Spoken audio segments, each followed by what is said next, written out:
ಎಲ್ಲರಿಗೂ ನಮಸ್ತೆ. ನಾನು ಗಿರೀಶ್ ಮಠಣ್ಣವರ್. ಈಗ ಮಧ್ಯಾಹ್ನದ ಹೊತ್ತಿಗೆ ಈ ಲೈವ್ನಲ್ಲಿ ಯಾಕೆ ಮಾತಾಡ್ತಾ ಇದ್ದೀನಿ ಅಂತ ಹೇಳಿದ್ರೆ, ಎರಡು ವಿಷಯಗಳ ಬಗ್ಗೆ ಸಾರ್ವಜನಿಕರ ಗಮನಕ್ಕೆ ಮತ್ತು ಸೌಜನ್ಯ ಹೋರಾಟಗಾರರ ಎಲ್ಲ ಸೌಜನ್ಯ ಹೋರಾಟಗಾರರು ಮತ್ತು ಸೌಜನ್ಯಗಳಿಗೆ ನ್ಯಾಯ ಸಿಗಲಿ ಅಂತ ಹೇಳಿ ಇವತ್ತೇನು ರಾಜ್ಯಾದ್ಯಂತ ಜನ ಒಂದು ನ್ಯಾಯದ ಹಂಬಲವನ್ನ ಇಟ್ಕೊಂಡಿದ್ದಾರೆ, ಆಗ್ರಹವನ್ನ ಮಾಡ್ತಾ ಇದ್ದಾರೆ. ಅವರ ಗಮನಕ್ಕೆ ತರುವುದಕ್ಕೆ ಈ ಲೈವ್ ಮುಖಾಂತರ ಕೆಲವು ಪ್ರಮುಖ ಮಾಹಿತಿಗಳನ್ನ ಕೊಡುವಂತ ಪ್ರಯತ್ನ ಮಾಡ್ತಾ ಇದ್ದೀನಿ. ಏನಂತ ಹೇಳಿದ್ರೆ, ಈಗ ರಾಜ್ಯದಲ್ಲಿ ಇಷ್ಟೊಂದು ದೊಡ್ಡ ಮಟ್ಟದಲ್ಲಿ ಆಕ್ರೋಶ ಭುಗಿಲೇಳ್ತಾ ಇದೆ. ಹೀಗಾಗಿ ಆ ಸಂಸ್ಥೆಯವರು ಪರಮ ಪೂಜ್ಯರು ಅಂತ ಏನು ಅನಿಸ್ಕೊಳ್ತಾರೆ, ಅವರ ಕುಟುಂಬ, ಅವರ ಟ್ರಸ್ಟ್, ಆ ಕುಟುಂಬದವರು, ಧರ್ಮೋದ್ಯಮಿ ಕುಟುಂಬದವರು ನಿನ್ನೆ ಒಂದು ಆದೇಶವನ್ನ ಅವರ ಸಂಸ್ಥೆಯ ಸಿಬ್ಬಂದಿಗಳಿಗೆ ಹೊರಡಿಸಿದ್ದಾರೆ. ಯಾವುದು ಅವರ ಸಂಸ್ಥೆ ಅಂತ ಹೇಳಿದ್ರೆ, ಏನಿದು ಗ್ರಾಮಾಭಿವೃದ್ಧಿ ಯೋಜನೆ ಅಂತ ಹೇಳಿ ಮೀಟರ್ ಬಡ್ಡಿ ದಂಧೆ ಮಾಡ್ತಾರೆ ಅವರು. ಪ್ರತಿ ಗ್ರಾಮಗಳಲ್ಲಿ ಕೂಡ ಮೀಟರ್ ಬಡ್ಡಿ ದಂಧೆ. ಈ ಮೈಕ್ರೋ ಲೈಸೆನ್ಸ್ ಇಲ್ಲ ಅವ್ರದ್ದು, ಯಾವುದೇ ರೀತಿಯಾದಂತಹ ಲೈಸೆನ್ಸ್ ಇಲ್ಲದೇನೆ ಕಳೆದ 30 ವರ್ಷದಿಂದ ಮೀಟರ್ ಬಡ್ಡಿ ನಡೆಸ್ತಾನೆ ಬಂದಿದ್ದಾರೆ. ಅದರಿಂದ ಅನೇಕ ಜನರು ಆತ್ಮಹತ್ಯೆ ಮಾಡ್ಕೊಂಡಿದ್ದಾರೆ. ನೀವು ಅನೇಕ ಈ ಮೈಕ್ರೋ ಫೈನಾನ್ಸ್ ನಿಂದ ಊರು ಬಿಟ್ಟು ಅಂತ ನೀವು ಕೇಳಿದ್ರಲ್ಲ, ಅದೇ ಸಂಸ್ಥೆ. ಆ ಸಂಸ್ಥೆಯಲ್ಲಿ ಅನೇಕ ಜನ ಸಿಬ್ಬಂದಿಗಳು ಕೆಲಸ ಮಾಡ್ತಾ ಇದ್ದಾರೆ, ಸಾವಿರಾರು ಜನ ಕೆಲಸ ಮಾಡ್ತಾ ಇದ್ದಾರೆ. ಅದರಲ್ಲಿ ಅನೇಕ ಜನ ಹೋರಾಟದ ಪರವಾಗಿದ್ದಾರೆ. ಅಂದ್ರೆ ಸೌಜನ್ಯಗಳಿಗೆ ನ್ಯಾಯ ಸಿಗಲಿ, ಅಲ್ಲಿ ಆಗ್ತಾ ಇರುವಂತಹ ಅತ್ಯಾಚಾರಗಳೇನಿದೆ ಅವು ಎಲ್ಲವರಿಗೂ ಕೂಡ ನ್ಯಾಯ ಸಿಗಲಿ, ಅದು ಬಯಲಾಗಬೇಕು ಅನ್ನೋರು ನಮ್ಮ ಪರವಾಗಿನೇ ಇದ್ದಾರೆ. ಅದರಲ್ಲಿರತಕ್ಕಂತಹ ಒಬ್ಬ ಹಿರಿಯ ಸಿಬ್ಬಂದಿ ನನಗೆ ಮಾಹಿತಿಯನ್ನ ಯಥಾವತ್ತಾಗಿ, ನಾನು ಇಲ್ಲೇನು ಎಡಿಷನ್ ಮೈನಸ್ ಏನು ಮಾಡ್ತಾ ಇಲ್ಲ, ಅವರು ಒಂದು ಇದರಲ್ಲಿ ನನಗೆ ಬರೆದು ಕಳಿಸಿದ್ದಾರೆ. ಏನು ಇನ್ಸ್ಟ್ರಕ್ಷನ್ಸ್ ಬಂದಿದೆ ಹೋರಾಟವನ್ನು ಹತ್ತಿಕ್ಕೋದ್ರ ಸಲುವಾಗಿ, ಅವ್ರ ಭಾಷೆಯಲ್ಲಿ ಅದರ ಕ್ರೈಸಿಸ್ ಮ್ಯಾನೇಜ್ಮೆಂಟ್ ಅಂತ ಕರೀತಾರೆ. ನೀವು ದೊಡ್ಡ ದೊಡ್ಡ ಕಾರ್ಪೊರೇಟ್ ಕಂಪನಿಯಲ್ಲಿ ಈ ತರ ಏನಾದ್ರು ಆದ್ರೆ ಅಥವಾ ಶೇರ್ ಇದರಲ್ಲಿ ಇದನ್ನ ಅಂತಂದ್ರೆ ಒಂದು ಕ್ರೈಸಿಸ್ ಮ್ಯಾನೇಜ್ಮೆಂಟ್ ಅಂತ ಮಾಡ್ತಾರೆ. ಸೊ ಅವರು ಕ್ರೈಸಿಸ್ ಮ್ಯಾನೇಜ್ಮೆಂಟ್ ಮಾಡೋದಕ್ಕೆ ಏನು ಇನ್ಸ್ಟ್ರಕ್ಷನ್ಸ್ ಕೊಟ್ಟಿದ್ದಾರೆ ಸಿಬ್ಬಂದಿಗಳಿಗೆ, ಅದನ್ನ ನಿಮ್ ಮುಂದೆ ಅವರು ಬರೆದು ಕೊಟ್ಟಿದ್ದನ್ನೇ ಆಸ್ ಇಟ್ ಈಸ್ ಹೇಳ್ತಾ ಇದ್ದೀನಿ. ಎಷ್ಟು ಭಯಾನಕವಾಗಿದೆ ಅವರ ಷಡ್ಯಂತ್ರ ಅರ್ಥ ಮಾಡ್ಕೊಳ್ಳಿ. ಗ್ರಾಮಾಭಿವೃದ್ಧಿ ಯೋಜನೆಯ ಎಲ್ಲಾ ಯೋಜನಾಧಿಕಾರಿಗಳಿಗೆ ಎಫ್ಎಸ್ ಅಂದ್ರೆ ಅವ್ರದ್ದು ಫೀಲ್ಡ್ ಆಫೀಸರ್, ಅವರು ಫೀಲ್ಡ್ ಸೂಪರ್ವೈಸರ್, ಆನಂತರ ಸೇವಾ ಪ್ರತಿನಿಧಿ ಎಸ್ಪಿ ಅಂತ ಕರೀತಾರೆ, ಜನಗಳು ಎಸ್ಪಿ ಅಂತಾರೆ, ಪೊಲೀಸ್ ತಿಳ್ಕೊಳ್ಳಿ ಅಂತ ಆ ರೀತಿ ಮಾಡಿದ್ದಾರೆ. ಮತ್ತು ಎಸ್ಪಿ ಸೇವಾ ಪ್ರತಿನಿಧಿಗಳಿಗೆ 1ನೇ ಪಾಯಿಂಟ್, ನಿಮ್ಮ ವ್ಯಾಪ್ತಿಯ ಎಲ್ಲಾ ಹಿಂದೂ ಧಾರ್ಮಿಕ ಮಠ ಮಂದಿರಗಳ ವಿಳಾಸ, ಧಾರ್ಮಿಕ ಮುಖಂಡರು, ಸ್ವಾಮೀಜಿಗಳು ಮತ್ತು ಕಚೇರಿ ಸಿಬ್ಬಂದಿಗಳು, ಅಂದ್ರೆ ಎಲ್ಲಾ ಮಠಕ್ಕೂ ಕೂಡ ಒಂದು ಕಚೇರಿ ಇರ್ತದಲ್ಲ, ಆಫೀಸ್ ಇರ್ತದಲ್ಲ, ದೇವಸ್ಥಾನಕ್ಕೂ ಕೂಡ ಒಂದು ಟ್ರಸ್ಟ್ ಅಥವಾ ಏನೋ ಒಂದು ಆಫೀಸ್ ಇರ್ತದೆ. ಆ ಕಚೇರಿ ಸಿಬ್ಬಂದಿಗಳ ದೂರವಾಣಿ ಮೊಬೈಲ್ ಸಂಖ್ಯೆಯನ್ನು ಪಡೆದು ತುರ್ತಾಗಿ ಮುಖ್ಯ ಕಾರ್ಯಾಲಯ ಯೋಜನೆ ಧರ್ಮಸ್ಥಳಕ್ಕೆ ಕಳಿಸುವುದು. ಅಂದ್ರೆ ನಿಮ್ಮ ಏರಿಯಾದೊಳಗೆ ಯಾರ್ಯಾರು ಹಿಂದೂ ಧಾರ್ಮಿಕ ಮುಖಂಡರಿದ್ದಾರೆ ಅವ್ರ ನಂಬರ್ ತಗೊಳ್ಳಿ, ಮತ್ತೆ ನಿಮ್ಮ ಏರಿಯಾದಲ್ಲಿ ಯಾವ್ದಾವ್ದು ಮಠಗಳಿದೆ, ಸಣ್ಣದೋ ದೊಡ್ಡದೋ ವಾಟ್ ಎವರ್, ಯಾವ್ದು ಮಠದ್ದು ನಂಬರ್ಗಳನ್ನ ತಗೊಳ್ಳಿ, ಅಲ್ಲಿ ಸ್ವಾಮೀಜಿಗಳ ನಂಬರ್ ತಗೊಳ್ಳಿ, ಮತ್ತು ಅಲ್ಲಿಯ ವಿಳಾಸವನ್ನ ತಗೊಂಡು ನಮ್ಮ ಮುಖ್ಯ ಕಾರ್ಯಾಲಯಕ್ಕೆ, ಯೋಜನೆಯ ಮುಖ್ಯ ಕಾರ್ಯಾಲಯ ಅಂತ ಹೇಳಿದ್ರೆ ಅದು ಇರುವುದು ಧರ್ಮಸ್ಥಳದಲ್ಲಿ, ಅಲ್ಲಿ ತುರ್ತಾಗಿ ಕಳಿಸುವುದು 1ನೇದ್ದು. 2ನೇ ಇನ್ಸ್ಟ್ರಕ್ಷನ್ಸ್ ಏನಂತ ಹೇಳಿದ್ರೆ, ನಿಮ್ಮ ಕಾರ್ಯವ್ಯಾಪ್ತಿಯಲ್ಲಿಯ, ಅಂದ್ರೆ ಇವ್ರ ಸಿಬ್ಬಂದಿಗಳ ಕಾರ್ಯವ್ಯಾಪ್ತಿ ಇದೆಯಲ್ಲ, ಅಲ್ಲಿ ನಿಮ್ಮ ವ್ಯಾಪ್ತಿಯಲ್ಲಿಯ ಹಿಂದೂ ಮುಖಂಡರ ಜೊತೆಗೆ ಆ ಮಠ ಹಾಗೂ ಮಂದಿರಗಳಿಗೆ ಕನಿಷ್ಠ 10 ಜನ ವಿತಿನ್ ಬ್ರಾಕೆಟ್ನಲ್ಲಿ, ಅಂದ್ರೆ ನೀವು 10 ಜನ ಹೋಗಿ ಅಲ್ಲಿ ತೆರಳಿ ಅಲ್ಲಿಯ ಸ್ವಾಮೀಜಿಗಳಿಗೆ ಖಾವಂದರನ್ನು ಬೆಂಬಲಿಸುವಂತೆ ಮನವರಿಕೆ ಮಾಡುವುದು. ಅಂದ್ರೆ ಇಲ್ಲಿ ಹೋರಾಟಕ್ಕೆ ಕೊಡಬೇಡ್ರಿ, ಖಾವಂದರಿಗೆ, ಇವರು ಟ್ರಸ್ಟ್, ಇವರು ಏನು ಬಿರುದಾಂಕಿತ ಇದಾರಲ್ಲ ಅವ್ರನ್ನ ಬೆಂಬಲಿಸಿ ಅಂತ ನೀವು 10 ಜನ ಹಿಂದೂ ಮುಖಂಡರನ್ನ ಕರ್ಕೊಂಡು ಹೋಗಿ ಈ ಬೆಂಬಲಿಸಿ ಅಂತ. ಇದ್ರ ಅರ್ಥ ಏನಂತ ಹೇಳಿದ್ರೆ, ನಮ್ಮ ಒಳಗಡೆ ನಾವು ಜಗಳ ಆಡ್ಕೊಂತಿರ್ಬೇಕಿಲ್ಲಿ. ಅವ್ರು ಏನ್ ಹೇಳಕ್ ಕೊಟ್ಟಿದ್ದಾರೆ, ಇನ್ನು ಫೋನಲ್ಲಿ ಹೇಳಿದ್ದಾರೆ, ಇದು ಬರೀ ಅವ್ರು ಕಳ್ಸದಂತ ಇನ್ಸ್ಟ್ರಕ್ಷನ್. ಫೋನಲ್ಲಿ ಏನ್ ಹೇಳಿದ್ದಾರೆ, ಅವ್ರು ಹೇಳ್ಬೇಕಂತೆ, ಹೋಗಿ 10 ಜನ ಹಿಂದೂ ಮುಖಂಡರು ಹೋಗಿ ಮಠದ ಸ್ವಾಮೀಜಿಗಳಿಗೆ ಹೋಗಿ ಹೇಳ್ಬೇಕಂತೆ, ಅಲ್ಲಿರ್ತಕ್ಕಂಥ ಗುರುಗಳಿಗೆ ಹೇಳ್ಬೇಕಂತೆ, ನೋಡಿ ಇದು ಮುಸ್ಲಿಮರು ಮಾಡ್ತಾ ಇರೋ ಷಡ್ಯಂತ್ರ, ನೀವು ಅವ್ರ ವಿರುದ್ಧ ಹೇಳಿಕೆ ಕೊಡಿ. ಈಗ ನನ್ನ ವಿರುದ್ಧ ಹೇಳಿಕೆ ಕೊಡಬೇಕು, ಸಮೀರ್ ವಿರುದ್ಧ ಹಿಂದೂ ಎಲ್ಲರೂ ಕೂಡ ಎದ್ದು ಮಾತಾಡಬೇಕು, ಮತ್ತೆ ಮುಖ್ಯವಾಗಿ ಮಹೇಶ್ ಶೆಟ್ಟರ್ ವಿರುದ್ಧ ಮಾತಾಡಬೇಕು. ಅಂದ್ರೆ ನಮ್ಮ ಒಳಗಡೆ ಕಚ್ಚಾಡಬೇಕು, ಇಷ್ಟೇ ಅದ್ರದ್ದು ಇದನ್ನಿದು. 3ನೇ ಪಾಯಿಂಟ್, ಇದುವರೆಗೆ ಧರ್ಮಸ್ಥಳ ಯೋಜನೆ ಟ್ರಸ್ಟ್ ನಿಂದ ಎಷ್ಟು ಮಠ ಮಂದಿರಗಳಿಗೆ ಧನ ಸಹಾಯ ನೀಡಿದೆ, ಅಂದ್ರೆ ಇವ್ರು ಸಹಾಯ ಮಾಡಿದಾರಂತೆ, ಕೊಟ್ಟಿದ್ದಾರೆ 50,000, 10,000, 1 ಲಕ್ಷ. ಇದುವರೆಗೆ ಧರ್ಮಸ್ಥಳ ಯೋಜನೆ ಟ್ರಸ್ಟ್ ನಿಂದ ಎಷ್ಟು ಮಠ ಮಂದಿರಗಳಿಗೆ ಧನ ಸಹಾಯ ನೀಡಿದೆ ಎನ್ನುವುದನ್ನು ಪಟ್ಟಿ ಮಾಡಬೇಕೀಗ. ಎಷ್ಟು ದುಡ್ಡು ಕೊಟ್ಟಿವೆ ಅಂತ ಹೇಳಿ ಮಾಡಿ ಪರಮ ಪೂಜ್ಯರಿಗೆ ಬೆಂಬಲಿಸಲೇಬೇಕು ಎಂದು ಒತ್ತಾಯಿಸುವುದು. ಗೊತ್ತಾಯ್ತಾ ಯಾಕೆ ದುಡ್ಡು ಕೊಡ್ತಾ ಇದ್ದಾರೆ ನಿಮಗೆ? ಯಾಕೆ ಮಂದಿರಗಳಿಗೆ ನಾವು ನೋಡ್ರಿ, ನಾವು ದೇವಸ್ಥಾನಕ್ಕೆ ಇಷ್ಟು ಕೊಟ್ವಿ, ದಕ್ಷಿಣ ಕನ್ನಡ ಜಿಲ್ಲೆಯಲ್ಲಿ ಬ್ರಹ್ಮ ಕಳಶಕ್ಕೆ ನಾವು ಇಷ್ಟು ದುಡ್ಡು ಕೊಟ್ವಿ, ನಾವು ಅದಕ್ಕೆ ಇಷ್ಟು ದುಡ್ಡು ಕೊಟ್ವಿ, ಯಾಕೆ ಕೊಟ್ರು ಅಂತ ದಯವಿಟ್ಟು ಈಗ ಅರ್ಥ ಮಾಡ್ಕೊಳ್ಳಿ. ಯಾರ್ಯಾರಿಗೆ ಇವ್ರು ದುಡ್ಡು ಕೊಟ್ಟಾರಲ್ಲ ಅವರು ಇವರಿಗೆ ಬೆಂಬಲಿಸಲೇಬೇಕು ಅಂತ ಒತ್ತಾಯ ಮಾಡ್ಬೇಕಂತೆ. ವ್ಯಾಪಾರ ಅಲ್ವಾ ಇದು? ಆಮೇಲೆ ಸಹಾಯ ಮಾಡಿದಾರಂತೆ. ಹೇಳೋದೇನು ನಾವು ದಾನ ಧರ್ಮ ಮಾಡ್ತೀವಿ ಅಂತೇಳಿ, ಈಗ ಹೇಳೋದು ಸಹಾಯ. ಎಲ್ಲರ ಸಲುವಾಗಿ ಸಹಾಯ ಮಾಡಿದ್ದಾರೆ, ಅರ್ಥ ಮಾಡ್ಕೊಳ್ಳಿ. ಆನಂತರ ಆ ಕಚೇರಿಗಳ ವ್ಯವಸ್ಥಾಪಕರು ಅಂದ್ರೆ ಮ್ಯಾನೇಜರ್ ಖಜಾಂಚಿಗಳ ಮೊಬೈಲ್ ಸಂಖ್ಯೆ, ದೂರವಾಣಿ ಸಂಖ್ಯೆಗಳನ್ನು ರವಾನಿಸತಕ್ಕದ್ದು. ಯಾಕೆ ಬೇಕಪ್ಪ ನಿಮಗೆ? ಅದು ಆ ದೇವಸ್ಥಾನದ್ದು ಏನು ಮ್ಯಾನೇಜರ್ದು, ಖಜಾಂಚಿದು, ಟ್ರಸ್ಟಿ ಇದ್ದೇ ಇರ್ತಾರೆ. ಅಂದ್ರೆ ಏನು ಖಜಾಂಚಿ ಇದ್ದೇ ಇರ್ತಾರೆ, ಟ್ರೆಜರರ್. ಅವ್ರ ನಂಬರ್ ಯಾಕೆ ಬೇಕು? ಅವ್ರ ಅಕೌಂಟೆಂಟ್ ನಂಬರ್ ಎದಕ್ಕೆ ಬೇಕು ನಿಮಗೆ? ಅರ್ಥ ಆಗೋರ್ಗೆ ಅರ್ಥ ಆಗತ್ತಿದು. ಇಷ್ಟು ಒಂದು 3 ಪಾಯಿಂಟ್ ನ ಆಮೇಲೆ ಗಂಭೀರ ಅಂತ ಹೇಳಿ, ಅಂದ್ರೆ ಇವರೆಲ್ಲದಕ್ಕೂ ಕೂಡ ಗಂಭೀರ ಅಂತ ಯಾಕೆ ಬರೀತಾರೆ ಅಂತ ಹೇಳಿ ಇಮಿಡಿಯೇಟ್ ಆಗಿ ಇದನ್ನ ರೆಸ್ಪಾಂಡ್ ಮಾಡ್ಬೇಕಂತ ಹೇಳಿ, ತುರ್ತಾಗಿ ಮಾಡ್ಬೇಕಂತ ಹೇಳಿ. ಈ ಶತಮೂರ್ಖರಿಗೆ ಒಂದು ಗೊತ್ತಿಲ್ಲ. ಯಾವತ್ತಿಗೂ ಕೂಡ ನಮ್ಮ ರಾಜ್ಯದ ಅಥವಾ ದೇಶದ ಯಾವುದೇ ಮಠಮಾನ್ಯಗಳು ಅತ್ಯಾಚಾರದಂತಹ ಪ್ರಕರಣ ಬಂದಾಗ ಅತ್ಯಾಚಾರಿಗಳ ಪರವಾಗಿ ನಿಂತಹ ಒಂದೇ ಒಂದು ಉದಾಹರಣೆ ಇಲ್ಲ. ಸ್ವಾಭಿಮಾನಿ ಸಂಸ್ಥೆಗಳು ಅವು.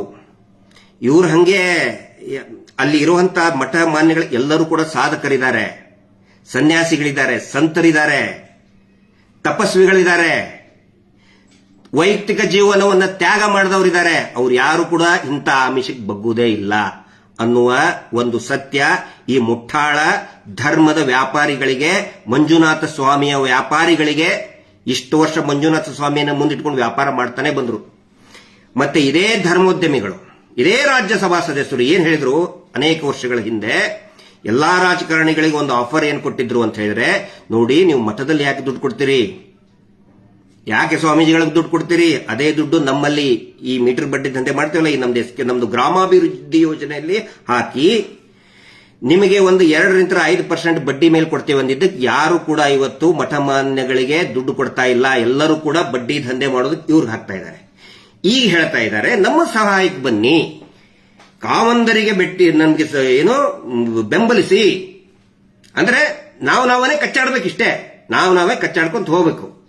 ಆದ್ರೆ ಒಂದು ಗೊತ್ತಿರಲಿ, ನಾನು ಕೂಡ ಮಠದ ಆಶ್ರಯದಲ್ಲಿ ಬೆಳೆದವನು. ನಾನು ಏನಾದ್ರೂ ಇಷ್ಟು ಜ್ಞಾನ ಬಂದಿದೆ ಅಂತ ಹೇಳಿದ್ರೆ ಒಂದು ಮಧ್ಯಮ ವರ್ಗದಲ್ಲಿ ಇದ್ದಂಥವನು, ಕೆಳ ಮಧ್ಯಮ ವರ್ಗದ ಬಂದಂಥವನು. ನಾನು ಇಷ್ಟು ಮೇಲೆ ಬಂದಿದ್ದೀನಿ ಅಂತ ಹೇಳಿದ್ರೆ ನಮ್ಮ ಪರಿವಾರ, ನಮ್ಮ ತಮ್ಮನು ಕೂಡ ಮೇಲೆ ಬಂದಿದ್ದಾನೆ ಅಂತ ಹೇಳಿದ್ರೆ, ನಮ್ಮ ಅಣ್ಣನು ಕೂಡ ಮೇಲೆ ಬಂದಿದ್ದಾನೆ. ನಾವೆಲ್ಲರೂ ಕೂಡ ಮಠದ ಆಶ್ರಯಗಳಲ್ಲಿ ಬಂದಂಥವ್ರು, ನಾವು ಓದದಂಥವ್ರು, ನಮಗೆ ಗೊತ್ತಿದೆ. ಯಾರು ಕೂಡ ಈ ಆಮಿಷಕ್ಕೆ ಬಲಿಯಾಗುವುದಿಲ್ಲ.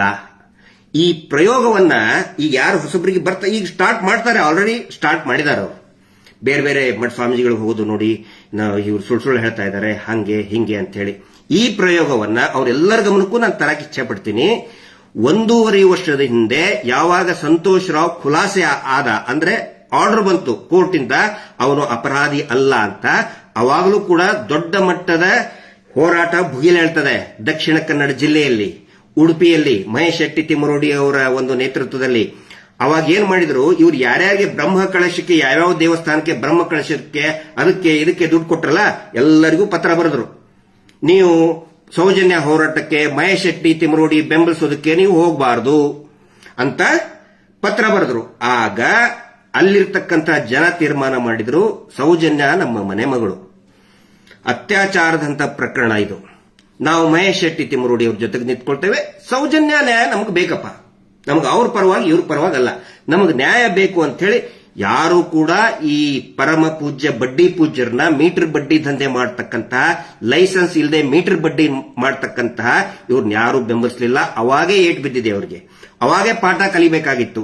ಒನ್ಸ್ ಅಗೇನ್ ಸೇಮ್ ಅದೇ ಟೆಕ್ನಿಕ್ ಯೂಸ್ ಮಾಡ್ತಾ ಇದ್ದಾರೆ. ಇದನ್ನ ನಾನು ಸಾರ್ವಜನಿಕರ ಗಮನಕ್ಕೆ ತರ್ತಾ ಇದ್ದೀನಿ. ನಮ್ಮ ಉದ್ದೇಶ ಇಷ್ಟೇ ನೋಡಿ, ಇದರಲ್ಲಿ ಯಾವುದೇ ರೀತಿಯಾದಂತಹ ಕಲಹಗಳು ಆಗಬಾರ್ದು, ಗ್ರಾಮಗಳಲ್ಲಿ ಕಲಹಗಳು ಆಗಬಾರ್ದು. ಇವ್ರು ಮಾಡ್ಕೊಂತಾನೆ ಬಂದ್ರು. ಇವ್ರು ಮೀಟರ್ ಬಡ್ಡಿ ದಂಧೆ ವಾರ ಕಟ್ಟಲಿಲ್ಲ ಅಂತ ಹೇಳಿದ್ರೆ ಆ ಜಾತಿಗೆ ಈ ಜಾತಿ, ಈ ಜಾತಿಗೆ ಆ ಜಾತಿ ಕಟ್ಟಿ ಹೊಡೆದಾಡ್ಸ್ತಾನೆ ಬಂದ್ರು. ಇವ್ರ ಕೆಲಸ ಅದೇ, ಎಲ್ಲರನ್ನು ಕಚ್ಚಾಡಿಸಬೇಕು, ಹೊಡೆದಾಡಿಸಬೇಕು, ತಾವು ಸೇಫ್ ಆಗಿರಬೇಕು. ಈಗ ಈ ಸೌಜನ್ಯ ಪ್ರಕರಣದ ನ್ಯಾಯ ಕೇಳಕತ್ತ ಮೇಲೆ ಈ ಒಂದು ತಂತ್ರಗಾರಿಕೆಯನ್ನ ಮಾಡ್ತಾ ಇದ್ದಾರೆ. ತಮ್ಮ ಗಮನಕ್ಕೆ ತರ್ತಾ ಇದ್ದೀನಿ. ಇನ್ನು ಕೆಲವೊಂದಿಷ್ಟು ಜನ ಯೂಟ್ಯೂಬರ್ಸ್ಗೆ ಬನ್ನಿ ಧರ್ಮಸ್ಥಳಕ್ಕೆ ಅಂತ ಹೇಳಿ ಬಂದು ಏನೇನೋ ಆಮಿಷವನ್ನ ಒಡ್ಡುವಂತ ಕೆಲಸನೂ ಕೂಡ ಮಾಡ್ತಾ ಇದ್ದಾರೆ. ಮಹೇಶ್ ಶೆಟ್ಟಿ ತಿಮ್ಮರೋಡಿ ಏನು ರೌಡಿ ಶೀಟರ್ ಅಂತೆ ಆದಂತೆ, ಆಮೇಲೆ ನಾನೇನೋ ಎಷ್ಟೋ ಆಸ್ತಿ ಮಾಡ್ಕೊಂಡಿದ್ದೀನಂತೆ, ಬಾಂಬ್ ಬಿಟ್ಟವನಂತೆ, ಬೇಕಾದನ್ನು ಹೇಳಿ ಅವರು. ಬಾಂಬ್ ಎಸ್ ಅಂತಂದ್ರೆ ನನ್ನ ಬ್ರ್ಯಾಂಡ್ ಅದು, ನಾನೇನದಕ್ಕೆ ಮುಜುಗರ ಪಟ್ಕೊಳ್ಳಲ್ಲ. ಮಹೇಶ್ ಶೆಟ್ಟಿ ತಿಮ್ಮರೋಡಿ ಅವರು ಹೇಳ್ತಾರಲ್ಲ, ಇವತ್ತೊಬ್ಬನು ಲೈಸೆನ್ಸ್ ಇಲ್ಲದ ಚಾನಲ್ ಅವ್ನು ಹೇಳ್ತಾ ಇದ್ದಾನಲ್ಲ, ಅವಾಗ ಹೇಳಿದ್ದನ್ನ ಈಗ ರಿಪೀಟ್ ಮಾಡ್ತಾ ಇದ್ದಾರೆ.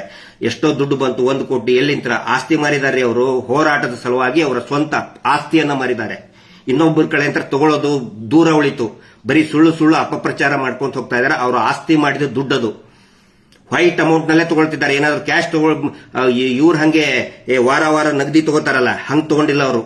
ಪ್ರಾಮಾಣಿಕರು ಇದ್ದಿದ್ದಕ್ಕೇ ಅಕೌಂಟ್ ಅಲ್ಲಿ ತಗೊಂಡಿದ್ದಾರೆ ಅವರು. ಇಲ್ಲ ಅಂತಂದ್ರೆ ಏನೋ ವಸೂಲಿ ಮಾಡಿದ್ರೆ ಕ್ಯಾಶ್ ಅಲ್ಲಿ ತಗೋತಾ ಇದ್ರು. ಹಿಂಗಾಗಿ ಅಕೌಂಟ್ ಅಲ್ಲಿ ತಗೊಂಡಿದ್ದಾರೆ, ಅವರು ಆಸ್ತಿ ಮಾರಿದ್ದಾರೆ. ಆಮೇಲೆ ನನ್ನ ಬಗ್ಗೆ ಆಗ್ಲಿ ಅಥವಾ ಸಮೀರಿನ ಬಗ್ಗೆ ಆಗ್ಲಿ ನೋಡಿ, ವಾಟ್ ಎವರ್ ಏನೇ ಇದ್ರೆ ಅದಕ್ಕೆ ಸಂಬಂಧಪಟ್ಟಂತ ಇಲಾಖೆ ಇದೆ. ನಾನು ದುಡ್ಡು ಹೆಂಗ್ ಮಾಡ್ತೇನೋ, ನನ್ ಬಂಗಾರದ ಗಣಿ ಐತೆ ಅಂತ ಹೇಳ್ತೇನಪ್ಪ. ನಾನು ಬಂಗಾರದ ಗಣಿ ಐತೆ ನಂದು, ಅದನ್ನ ಕೇಳಾಕ ಇದಾರೆ, ಇಲಾಖೆದವ್ರು ಇದಾರೆ, ಉತ್ತರ ಕೊಡ್ತೀವಿ. ಸೌಜನ್ಯ ಬಗ್ಗೆ, ಅಲ್ಲಿ ನಡೆದಂತ ಕೊಲೆ ಬಗ್ಗೆ ಅದ್ರ ಬಗ್ಗೆ ಮಾತಾಡಿ, ನೀವು ಅದ್ರ ಬಗ್ಗೆ ಉತ್ತರ ಕೊಡಿ ಅಂತ ಹೇಳಿ ನಮ್ಮ ಬಗ್ಗೆ ಪ್ರಶ್ನೆ ಹೇಳ್ತೀರಿ. ಯಾರ ಪ್ರಶ್ನೆ ಹೇಳಿ, ಸಂಬಂಧಪಟ್ಟಂತ ಇಲಾಖೆಯವ್ರು ಹೇಳಿ ಉತ್ತರ ಕೊಡ್ತೀವಿ, ನೋ ವರೀಸ್. ಆನಂತರ ನಾವು ಏನು ಪ್ರಯತ್ನ ಮಾಡ್ತಾ ಇದೀವಿ, ಅನೇಕ ಜನ ಯೂಟ್ಯೂಬರ್ಗಳು ಮಾಹಿತಿಯನ್ನ ಕೇಳ್ತಾ ಇದ್ದಾರೆ, ಆಸಕ್ತಿ ಇರುವಂತವ್ರು ಸುಮಾರು ಜನ ಕೇಳ್ತಾ ಇದ್ದಾರೆ. ಅದಕ್ಕೆ ನಾವು ನಮ್ಮ ಕಡೆಯಿಂದ ಒಂದು ಏನು ಪ್ರಯತ್ನ ಆಯ್ತು, ಎಲ್ಲಾ ದಾಖಲೆಗಳನ್ನು ಒಟ್ಟಾಗಿ ಒಂದು QR ಕೋಡ್ ಅಂತ, ಸ್ಕ್ಯಾನ್ QR ಕೋಡ್ ಅಂತ ಮಾಡಿದ್ವಿ. ಬರೀ 12 ತಾಸಿನಲ್ಲಿ ನಿನ್ನೆ 2.5 ಲಕ್ಷ ಜನ ಅದನ್ನ ಸ್ಕ್ಯಾನ್ ಮಾಡ್ಕೊಂಡ್ರು, ಡಾಕ್ಯುಮೆಂಟ್ಸ್ ತಗೊಂಡ್ರು. ಇವತ್ತು ಬೆಳಗ್ಗೆವರೆಗೆ 5 ಲಕ್ಷ ಜನ ಅದಕ್ಕೆ ಎಂಟ್ರಿ ಆಗಿದ್ದಾರೆ. ಯೂಶುವಲಿ ಮೋರ್ ದನ್ 10,000 ಆದ್ರೆ ಪ್ರಾಪರ್ ಆಗಿ ಅದು ಇದನ್ನ ವರ್ಕ್ ಆಗಲ್ಲ. ಅಂತದ್ರಲ್ಲಿ 5 ಲಕ್ಷ ಜನ ಅದನ್ನ QR ಕೋಡ್ ಸ್ಕ್ಯಾನ್ ಮಾಡಿ ಡಾಕ್ಯುಮೆಂಟ್ಸ್ ತಗೊಂಡಿದ್ದಾರೆ. ನಮ್ಮ ಪ್ರಯತ್ನ ಏನಂತ ಹೇಳಿದ್ರೆ, ನೋಡಿ, ಸುಮಾರು ಜನ ಈಗ ಹೊಸದಾಗಿ, ಈ ಮುಂಚಿನ ಎಲ್ಲ ನಾವು ಹೇಳ್ತಾನೆ ಬಂದ್ವಿ, ಹೊಸಬರಿಗೆ ಅನೇಕ ಡೌಟ್ಗಳು ಇದೆ ಮತ್ತು ಡೌಟ್ಗಳು ಇರಬೇಕು. ಆ ಸಂಶಯಗಳನ್ನ ನಾವು ಸ್ವಾಗತ ಮಾಡ್ತೀವಿ. ಎಷ್ಟೋ ಜನ ನಮಗೆ ಪ್ರಶ್ನೆ ಕೇಳ್ತಾರೆ, ಹೆಲ್ದಿ ಪ್ರಶ್ನೆಗಳನ್ನ ಕೇಳ್ತಾ ಇದ್ದಾರೆ, ವಿ ವೆಲ್ಕಮ್. ಅದರ ಸಲುವಾಗಿ ಏನೇನು ದಾಖಲೆಗಳಿದೆ, ಎಲ್ಲಾ ದಾಖಲೆಗಳನ್ನು ಒಟ್ಟಾಗಿ, ಇನ್ನೂ ಕೂಡ ಅನೇಕ ದಾಖಲೆಗಳನ್ನ ಅದರಲ್ಲಿ ಆಡ್ ಮಾಡಬೇಕು. ಫಾರ್ ಎಕ್ಸಾಂಪಲ್, ಇವು ಸಿಸಿ ಕ್ಯಾಮೆರಾ ಇಲ್ಲ ಅಂತ ಏನೇನು ಹೇಳ್ತಾ ಇದ್ದಾರಲ್ಲ, ನಿನ್ನೆ ಸ್ವತಃ SP ದಕ್ಷಿಣ ಕನ್ನಡ ಜಿಲ್ಲೆ ಆಗಿಂದು, ಈಗಿಂದಲ್ಲ, ಆವಾಗ ಅಭಿಷೇಕ್ ಗೋಯಲ್ ಅಂತ ಹೇಳಿ SP ಒಬ್ಬ IPS ಅಧಿಕಾರಿ ಇದ್ರು. ಅವರು ಸಿಸಿ ಕ್ಯಾಮೆರಾ ಇದೆ ಅಂತ ಹೇಳಿ ಸೌಜನ್ಯ ಘಟನೆ ನಡೆದು ಸಂತೋಷ್ ರಾವ್ನ ಇವರು ಅರೆಸ್ಟ್ ಮಾಡಿದ ಮೇಲೆ, ಅವ್ರ ಜೇನು ಹಿಡಿದು ಕೊಟ್ರಲ್ಲ ಆ ರೇಪಿಸ್ಟ್ಗಳು, ಅದಾದ ಮೇಲೆ ಒಂದು ದೊಡ್ಡ ಪ್ರತಿಭಟನೆ ಇದನ್ನಾಗಿತ್ತು. ಅವಾಗ ಸ್ವತಃ SP ಅಭಿಷೇಕ್ ಗೋಯಲ್ ಸಾಹೇಬ್ರೆ ಹೇಳಿದ್ದನ್ನ, ಅಲ್ಲಿ 2 ಸಿಸಿ ಕ್ಯಾಮೆರಾ ಇತ್ತು, ಅದನ್ನ ನಾವು ವೆರಿಫೈ ಮಾಡ್ತಾ ಇದ್ದಿದ್ದನ್ನ ತೋರಿಸಿದೀವಿ. ಇದುವರೆಗೂ ಕೂಡ ಅದು ಯಾರಿಗೂ, ಅಂದ್ರೆ ಬೇರೆ ಬೇರೆ ಸಭೆಯಲ್ಲಿ ನಾವು ಹೇಳಿದ್ದೇವೆ, ಹಿಂದೆ 1 ವರ್ಷದ ಹಿಂದೆ ಅನೇಕ ಸಭೆಗಳಲ್ಲಿ ಹೇಳಿದೀವಿ. ಬಟ್ ಹೊಸ ಏನು ವ್ಯೂವರ್ಸ್ ಇದ್ದಾರೆ ಅವರಿಗೆ ಗೊತ್ತಾಗಲಿ ಅಂತ ಹೇಳಿ ನಾವು ಅದನ್ನ ತೋರಿಸಿದೀವಿ. ಸೊ ಡೌಟ್ ಕೇಳಿ, ನಾವು ಅದನ್ನ ಸಂಶಯ ಪಡಬೇಕು. ಯಾಕಂದ್ರೆ ಇಟ್ ಇಸ್ ಕ್ರಿಮಿನಲ್ ಅಫೆನ್ಸ್ ಬಗ್ಗೆ ಇರುವಂತದ್ದು. ಡೌಟ್ಗಳು ಸಹಜವಾಗಿರ್ತವೆ. ಎಲ್ಲರಿಗೂ ಕೂಡ ಆ ಡೌಟ್ ಕ್ಲಿಯರ್ ಮಾಡ್ಕೊಳ್ಳಿ ಅಂತ ಹೇಳಿ ಎಲ್ಲಾ ಡಾಕ್ಯುಮೆಂಟ್ಸ್ ಒಟ್ಟಾಗಿ ಒಂದು QR ಕೋಡ್ ಅಲ್ಲಿ ಹಾಕುವಂತ ಪ್ರಯತ್ನ ನಾವು ಮಾಡ್ತಾ ಇದ್ರೆ, ಇವ್ರು ಏನ್ ಮಾಡ್ತಾ ಇದ್ದಾರೆ, ಆ QR ಕೋಡ್ ಅನ್ನ ಹ್ಯಾಕ್ ಮಾಡಿ ಅದರಲ್ಲಿ ಸೌಜನ್ಯಾಳ ಫೋಟೋವನ್ನ ಡಿಲೀಟ್ ಮಾಡ್ಸಕ್ ನೋಡ್ತಾ ಇದ್ದಾರೆ. ಯಾಕೆ ಹಿಂಗ್ ಮಾಡ್ತಾ ಇದ್ದಾರೆ ಅಂತ ಹೇಳಿದ್ರೆ, ಅದಕ್ಕೊಂದು ಪ್ರಮುಖ ಕಾರಣ ಇದೆ. ಆಸ್ ಪರ್ ಇದರ ಏನೋ IPC ಮತ್ತೆ ಈಗ ಇದರಲ್ಲಿನೂ ಕೂಡ ಇದೆ, ಏನೋ BNS ನಲ್ಲಿನೂ ಕೂಡ ಇದೆ. ಅತ್ಯಾಚಾರದ ವಿಕ್ಟಿಮ್ ಏನಿರ್ತಾರೆ, ರೇಪ್ ವಿಕ್ಟಿಮ್ ಏನಿರ್ತಾರೆ, ಅವರ ಫೋಟೋವನ್ನ, ಆ ನಂತರ ಎಸ್ಪೆಷಲಿ ವಿದಿನ್ 18 ಇಯರ್ಸ್ ಏನಿರ್ತಾರೆ, ಆ ಫೋಟೋವನ್ನ ಸಾರ್ವಜನಿಕವಾಗಿ ಪ್ರದರ್ಶನ ಮಾಡಬಾರದು ಅಂತ ಒಂದು ರೂಲ್ಸ್ ಇದೆ. ಬಹುಶಃ ಎಲ್ಲರಿಗೂ ಕೂಡ ಗೊತ್ತಿರಬಹುದು. ಅತ್ಯಾಚಾರಿಗಳು ಏನ್ ಮಾಡ್ತಾ ಇದ್ದಾರೆ, ಆ ಕಾನೂನನ್ನು ಯೂಸ್ ಮಾಡ್ತಾ ಇದ್ದಾರೆ ಅವ್ರು ಬಚಾವಾಗೋದಕ್ಕೆ. ಇದಕ್ಕೆ ಆಸ್ ಅ ರೆಮಿಡಿ 1 ವರ್ಷದ ಹಿಂದೆನೆ ಸೌಜನ್ಯಾಳ ತಾಯಿ ಕುಸುಮಾವತಿಯವರು ಮತ್ತು ಅವರ ತಂದೆ, ಆಗ ಜೀವಂತ ಇದ್ದಂತ ಅವರ ತಂದೆ ಚಂದಪ್ಪ ಗೌಡ್ರು ಇಬ್ಬರೂ ಸೇರಿ ಒಂದು ಅಫಿಡವಿಟ್ ಅನ್ನ ಕೊಟ್ಟಿದ್ದಾರೆ. ಏನು ಅಂತ ಹೇಳಿದ್ರೆ ನೋಡಿ, ನನ್ನ ಮಗಳ ನ್ಯಾಯಕ್ಕೋಸ್ಕರ ನನ್ನ ಮಗಳ ಭಾವಚಿತ್ರ ಯಾರು ಬೇಕಾದರೂ ಉಪಯೋಗ, ಹೆಸರು, ಫೋಟೋಗಳನ್ನ ಮತ್ತು ವಿಡಿಯೋಗಳನ್ನ, ಆ ಟೈಮ್ನಲ್ಲಿ ವಿಡಿಯೋ ಮಾಡ್ಕೊಂಡು ಡೆಡ್ ಬಾಡಿ ಅದನ್ನ ಯಾರು ಬೇಕಾದರೂ ಕೂಡ ಉಪಯೋಗ ಮಾಡ್ಕೋಬಹುದು ಅಂತ ಅಫಿಡಾವಿಟ್ ಕೊಟ್ಟಿದ್ದಾರೆ. ಇದು ಎಲ್ಲರ ಗಮನಕ್ಕಿರಲಿ. ಇವ್ರೇನ್ ಮಾಡ್ತಾ ಇದ್ದಾರೆ, ಮಿಸ್ಟರ್ ಪರಮ ಬಡ್ಡಿ ಪೂಜ್ಯರ ನಿಜವಾದ ಅತ್ಯಾಚಾರಿ ಕುಟುಂಬದವ್ರು ಏನ್ ಮಾಡ್ತಾ ಇದ್ದಾರೆ, ಆ ಕಾನೂನನ್ನ ಅವರು ಉಪಯೋಗಿಸ್ಕೊಂಡು ಅವರು ಹೆದರ್ಕೊಂಡು ಬಚಾವಾಗೋದಕ್ಕೆ ಆದೇಶವನ್ನ ಎಲ್ಲಾ ತಾಲೂಕಾಧಿಕಾರಿಗಳಿಗೆ, ಕಾರ್ಪೊರೇಷನ್ಗೆ ನೋಡಿ ಪೋಸ್ಟರ್ ಹಾಕ್ತಾ ಇದ್ದಾರೆ. ಇವರು ಇದು ಕಾನೂನಿದೆ, ಅತ್ಯಾಚಾರದ ವಿಕ್ಟಿಮ್ ಅದರ ಫೋಟೋ ಹಾಕಬಾರ್ದು ಅಂತೇಳಿ ಅವರು ಅದನ್ನು ದುರ್ಬಳಕೆ ಮಾಡ್ತಾ ಇದ್ದಾರೆ. ಬಟ್ ಅದಕ್ಕೆ ಪ್ರತಿಯಾಗಿ ಕುಸುಮಾವತಿ ಅವರು ಆ ಅಫಿಡೇವಿಟ್ ಕೊಟ್ಟಿದ್ದಾರೆ. ಎದರ್ ಬೇಸ್ ಮೇಲೆ ಅಂತ ಹೇಳಿದ್ರೆ, ನಿರ್ಭಯ ಹೋರಾಟ ನಡಿಬೇಕಾದ್ರೆ ಏನಾಯ್ತು, ಅವಾಗಲೂ ಕೂಡ ಈ ಪ್ರಶ್ನೆ ಬಂತು. ಅವಾಗ ನಿರ್ಭಯಳ ತಾಯಿ ಬಹಳ ಒಂದು ಇದನ್ನ ಸ್ಟೇಟ್ಮೆಂಟ್ ಕೊಟ್ಟರು, ಬೋಲ್ಡ್ ಆಗಿ ಒಂದು ಸ್ಟೇಟ್ಮೆಂಟ್ ಕೊಟ್ಟರು. ನೋಡಿ, ಅವಳು ನನ್ನ ಮಗಳ ಕ್ಯಾರೆಕ್ಟರ್ ಹೆಂಗ್ ಅಂತ ನನಗೆ ಗೊತ್ತಿದೆ. ಯಾಕಂದ್ರೆ ಅವಾಗಲೂ ಕೂಡ ಆ ನಿರ್ಭಯ ಕ್ಯಾರೆಕ್ಟರ್ನ ಹಾಳು ಮಾಡೋಕೆ ಬಹಳಷ್ಟು ಪ್ರಯತ್ನ ಮಾಡಿದ್ರು. ಈ ಅತ್ಯಾಚಾರಿಗಳ ಪರವಾಗಿದ್ದಂತ ಅಡ್ವೊಕೇಟು ಎಲ್ಲರೂ ಬಹಳ ಕೆಟ್ಟದಾಗಿ ಮಾತಾಡಿದ್ರು. ಆವಾಗ ನಿರ್ಭಯಳ ತಾಯಿ ಆಶಾದೇವಿ ಸಿಂಗ್ ಕೋರ್ಟ್ಗೆ ಬಂದು ಒಂದು ಬೋಲ್ಡ್ ಸ್ಟೇಟ್ಮೆಂಟ್ ಕೊಟ್ಟರು. ಮೀಡಿಯಾ ಮುಂದನ್ನು ಕೂಡ ಕೊಟ್ಟರು. ನೋಡಿ, ನನ್ನ ಮಗಳ ಹೆಸರು ಜ್ಯೋತಿ ಸಿಂಗ್, ನನಗೆ ಯಾವುದೇ ಅಳುಕು ಇಲ್ಲ, ಅವಳು ಧೈರ್ಯವಾಗಿ ಪರಿಸ್ಥಿತಿಯನ್ನ ಎದುರಿಸಿದಾಳೆ, ಅತ್ಯಾಚಾರಿಗಳನ್ನ ಎದುರಿಸಿದಾಳೆ. ಸಾವಿನ ಹಾಸಿಗೆಯಲ್ಲಿ ಇದ್ದಾಗಲೂ ಕೂಡ ಅಮ್ಮ ಆ ಅತ್ಯಾಚಾರಿಗಳಿಗೆ ಸುಮ್ಮನೆ ಬಿಡಬೇಡಿ, ಅವರಿಗೆ ಶಿಕ್ಷೆ ಆಗಲೇಬೇಕು ಅಂತ ಹೇಳಿದಾಳೆ. ನನ್ನ ಮಗಳ ಹೆಸರು ಜ್ಯೋತಿ ಸಿಂಗ್ ಅಂತ ಧೈರ್ಯವಾಗಿ ಹೇಳಿದ್ದಾರೆ ಆಶಾದೇವಿ ಅವರು. ಅದರ ಬೇಸಿಸ್ ಮೇಲೆನೆ ಸೌಜನ್ಯ ತಾಯಿನೂ ಕೂಡ ಅಫಿಡೇವಿಟ್ ಕೊಟ್ಟಿದ್ದಾರೆ. ಇದು ಎಲ್ರಿಗೂ ಕೂಡ ಗಮನಕ್ಕಿರಲಿ. ಪೊಲೀಸರೀಗ ಹೈಕೋರ್ಟ್ ಆಗೈತೆ, ಹೆಸರೆತ್ತು ಸೌಜನ್ಯ ಹೋರಾಟನೇ ಮಾಡಬಾರ್ದು ಅಂತೇಳಿ ಸುಳ್ಳು ಇವರ ಒಂದಿಷ್ಟು ಲಾಯರ್ಗಳ ಪೊಲೀಸರಿಗೆ ಕಳಿಸ್ಕೊಡ್ತಾ ಇದ್ದಾರೆ. ಆ ಆದೇಶದಲ್ಲಿ ಸೌಜನ್ಯ ಹೋರಾಟ ಮಾಡಬಾರ್ದು ಅಂತ ಎಲ್ಲೂ ಇಲ್ಲ. ಅದರಲ್ಲಿ ಇರೋದು ಈ ಕುಟುಂಬಕ್ಕೆ ಇವ್ರು ಹೇಳಿರೋದು. ಅದನ್ನು ನಾವು ಚಾಲೆಂಜ್ ಮಾಡ್ತೇವೆ. ವೆರಿ ಶಾರ್ಟ್ಲಿ ನಮಗೆ ರಿಸಲ್ಟ್ ಬರ್ತದೆ. ಲೀಗಲ್ ಬ್ಯಾಟಲ್ ಬಗ್ಗೆ ನಾನು ಬಹಿರಂಗವಾಗಿ ಮಾತಾಡಲ್ಲ. ಆ ಆದೇಶದಲ್ಲಿ ಸೌಜನ್ಯ ಹೋರಾಟ ಮಾಡಬೇಕಾದ್ರೆ ಯಾರು ಕೂಡ ಈ ಭಯಂಕರ ಅಗದಿ ಏನು ವಿಶ್ವವಿಖ್ಯಾತ ಕುಟುಂಬದ ಹೆಸರು ತಗೋಬೇಡಿ, ಅವರಿಗೆ ಬೈಬೇಡಿ ಅಂತ ಹೇಳಿದೆ. ಇಷ್ಟೇ ಇರೋದು. ಹಿಂಗಾಗಿ ಯಾರು ಬೇಕಾದರೂ ನ್ಯಾಯಕ್ಕೆ ಆಗ್ರಹಿಸಿ ಧರ್ಮಸ್ಥಳದಲ್ಲಿ ಒಂದು ಪುಣ್ಯಕ್ಷೇತ್ರ, ಶ್ರೀ ಕ್ಷೇತ್ರ, ಪವಿತ್ರ ಕ್ಷೇತ್ರದ ಅಂಗಳದಲ್ಲಿ ನಡೆದಂತಹ, ಅಲ್ಲಿರುವಂತಹ ಆ ಮಾನವರಿಂದ ನಡೆದಂತಹ ಕುಕೃತ್ಯಕ್ಕೆ ನ್ಯಾಯ ಸಿಗಬೇಕು, ತನಿಖೆ ಆಗಬೇಕು ಅಂತ ಹೇಳಿ ಯಾರು ಬೇಕಾದರೂ ಪ್ರತಿಭಟನೆ ಮಾಡಬಹುದು, ಆಗ್ರಹ ಮಾಡಬಹುದು.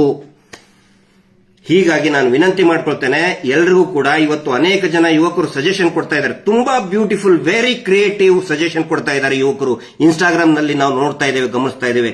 ಖಂಡಿತ ಒಂದು ಕ್ರಿಯೇಟಿವ್ ಆಗಿ ನೋಡಿ, ಸಾಯಂಕಾಲ ಒಂದು ಕ್ಯಾಂಡಲ್ ಲೈಟ್ ಮಾರ್ಚ್ ಮಾಡಿ. ಯಾರು ಕೂಡ ನಮಗಿಲ್ಲ ಅನ್ನಲ್ಲ, ಮೌನವಾಗಿ ಮಾರ್ಚ್ ಮಾಡಿ. ಜಸ್ಟಿಸ್ ಫಾರ್ ಸೌಜನ್ಯ, ಅಥವಾ ಅಲ್ಲಿ ಧರ್ಮಸ್ಥಳದಲ್ಲಿ ನ್ಯಾಯ ಸಿಗಲಿ, ಅಲ್ಲಿಯ ಅತ್ಯಾಚಾರಗಳು ಏನು ನಡೆದಿದ್ದೇವೆ ಅದರದ್ದು ಒಂದು ತನಿಖೆ ಆಗಲಿ ಅಂಥೇಳಿ ನೀವೇ ಒಂದು ಮಾರ್ಚ್ ಮಾಡಿ, ಒಂದು ಕ್ಯಾಂಡಲ್ ಲೈಟ್ ಮಾರ್ಚ್ ಅನ್ನ ಇಮಿಡಿಯೇಟ್ ಆಗಿ ಸ್ಟಾರ್ಟ್ ಮಾಡಿ.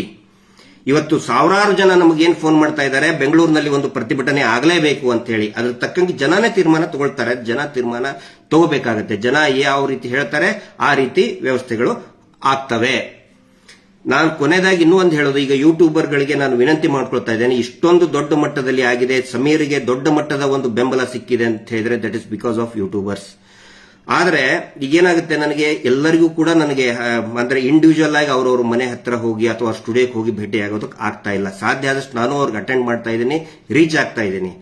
ಆನಂತರ ಸಮೀರ್ ಅವರಿಗೂ ಕೂಡ ಅವ್ರದೇ ಆದಂತಹ ಒಂದು friends, YouTube basically is a YouTuber, ಅವ್ರದೇ ಆದಂತಹ ಫ್ರೆಂಡ್ ಸರ್ಕಲ್ ಇರ್ತದೆ. ಅವ್ರ ಜೊತೆಗೆ ಭೇಟಿ ಆಗ್ತಾರೆ, ಭೇಟಿಯಾದಾಗ ಫೋಟೋ ತಕ್ಕೋತಾರೆ. ಅದನ್ನು ಹೋದ್ಮೇಲೆ ಬೇರೆಯವರು ಈಗ professional jealousism or whatever competition ಇರ್ತದೆ.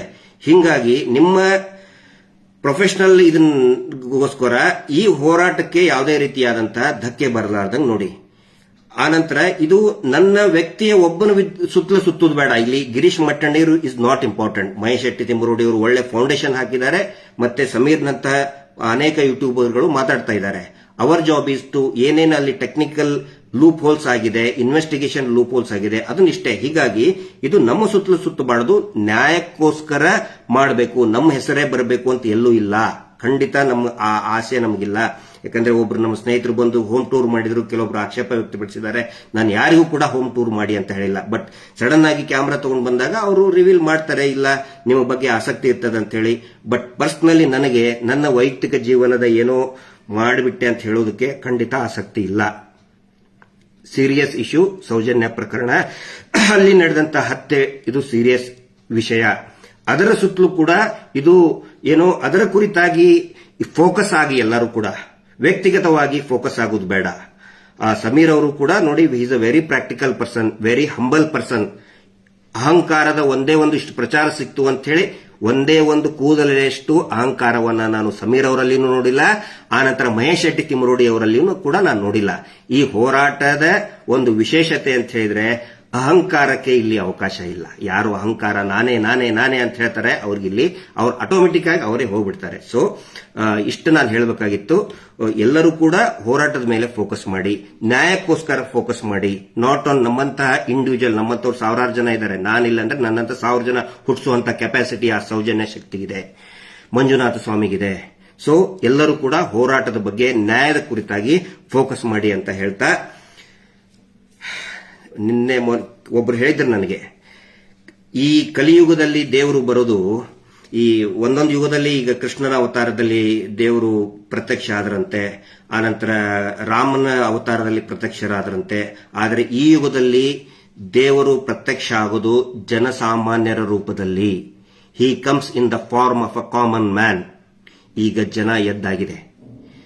ಪ್ರತಿಯೊಬ್ಬ ಇದೇನು ಮಾಸ್ ಇದೆಯಲ್ಲ, ಜನಸಾಮಾನ್ಯರ ಸಮೂಹ ಇದೆಯಲ್ಲ, ಸುನಾಮಿ ತರ ಬರ್ತಾ ಇದೆಯಲ್ಲ, ಅದೇ ದೇವರ ಸ್ವರೂಪ. ನೀವು ಹಿಂದೂಗಳು ಹಿಂದೂಗಳಾಗಿನೇ ತಿಳ್ಕೊಳ್ಳಿ, ಮುಸಲ್ಮಾನರು ಮುಸಲ್ಮಾನ್ ರೀತಿಯಲ್ಲೇನೆ ತಿಳ್ಕೊಳ್ಳಿ, ಕ್ರಿಶ್ಚಿಯನ್ರು ಕ್ರಿಶ್ಚಿಯನ್ ರೀತಿಯಲ್ಲೇನೆ ಯೇಸು ಅಂತ ಬಂದ ಅಂತಾನೆ ತಿಳ್ಕೊಳ್ಳಿ. ಸೊ ಧರ್ಮದ ಭೇದ ಭಾವ ಬೇಡ. ದೇವರು ಬರೋದು in the form of a common man, ಸಾಮಾನ್ಯ ವ್ಯಕ್ತಿಯ ರೂಪದಲ್ಲಿ ಬಂದಾಗಿದೆ. ಹಿಂಗಾಗಿ ಇವ್ರು ಏನೇನೋ ಅಗಳನ್ನ ಈಗ ಹೇಳಿದ್ನಲ್ಲ, ಅಲ್ಲಿ ಹೋಗಿ ನಮ್ಮ ವಿರುದ್ಧ ಸ್ಟೇಟ್ಮೆಂಟ್ ಕೊಡಿ, ಆ ಧರ್ಮದವರು ಆ ಧರ್ಮಕ್ಕೆ ಹೋಗಿ ಸ್ಟೇಟ್ಮೆಂಟ್ ಕೊಡಿ, ಅವು ಯಾವ ಕುತಂತ್ರಗಳು ಕೂಡ ನಡೆಯೋದಿಲ್ಲ ಅಂತ ಒಂದು ಮಾತು ಹೇಳ್ತಾ, ಎಲ್ಲರೂ ಕೂಡ ಇದೇ ರೀತಿಯಾದಂತಹ ಒಂದು ಪ್ರಯತ್ನದಿಂದ ಸೌಜನ್ಯಾಳಿಗೆ ಮತ್ತು ಅಲ್ಲಿ ನಡೆದಂತ ಎಲ್ಲರಿಗೂ ಕೂಡ, ಎಲ್ಲ ಆತ್ಮಗಳಿಗೂ ಒಂದು ಶಾಂತಿ ಸಿಗಲಿ, ನ್ಯಾಯ ಸಿಗಲಿ ಅಂತ ಹೇಳ್ತಾ ಈ ಲೈವ್ ಅನ್ನು ಮುಗಿಸ್ತಾ ಇದ್ದೇನೆ. Justice for Soujanya. ನಮಸ್ತೆ.